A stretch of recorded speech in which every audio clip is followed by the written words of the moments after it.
Welcome to the Parsha Perspective.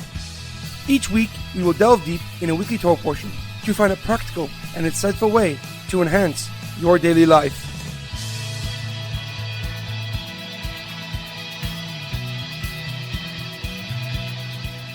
Thank you for tuning in.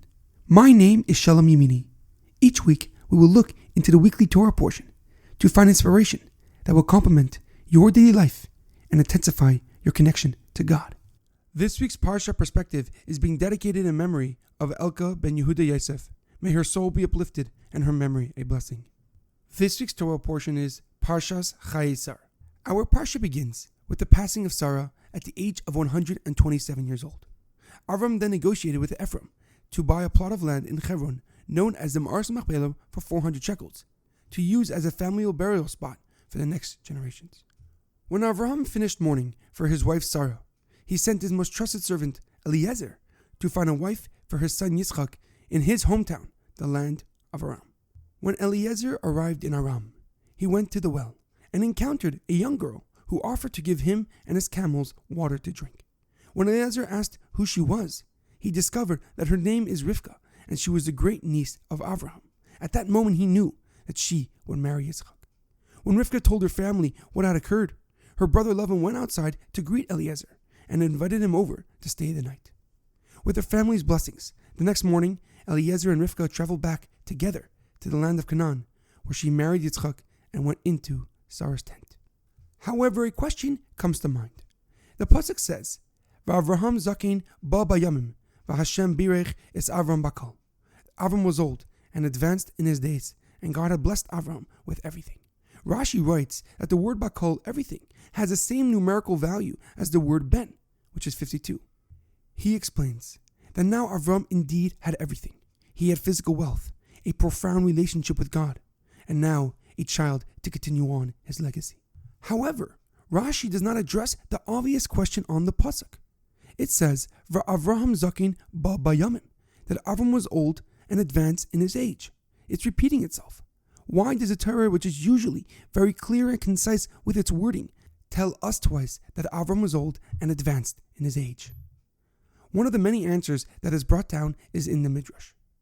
They explain that the reason that the Torah reiterates itself, for Hashem had regifted Avram and Sarah their youth in order to give birth to Yitzchak.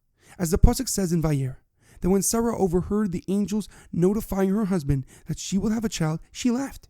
As the pasuk says, "Vatitzchak Sarah bekirba, lemor, acharai bilti hiyos li adayna, va'adayni zakin." Sarah laughed to herself and said, "That now that I am worn out, shall I have my heart's desires? My husband is old." However, now it is 37 years later, and Avraham Avinu's age was catching up to him once again. However, the Lubavitcher Rebbe brings down a more profound explanation. The meaning of ba bayamim, advanced in his days, does not mean a description of the numbers of years of Avraham's life, but how he lived his days.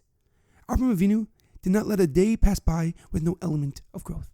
Instead, he took upon himself each day to continue to develop his relationship with God. As the Zohar writes, that Avraham Avinu did not miss one day of serving Hashem. And even during chaotic and troubling times, he remained concentrated on his goals.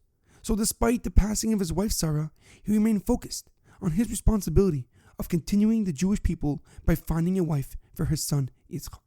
Avraham Avinu did not let his days surpass him. Instead, he advanced on his days for the best opportunity to grow and improve in his spiritual life. In our daily life, it is imperative that we understand that we must try to be productive every single day. Whether it be small and incremental steps towards your ambitions or actually achieving your goals, you must strive for growth each day, for then you will start accomplishing achievements beyond your wildest expectations and unlock the potential of mankind. There's an amazing quote that I once heard. The secret of getting ahead is just getting started. Have a great weekend and good Shabbos.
Thank you for tuning in to the Parsha Perspective.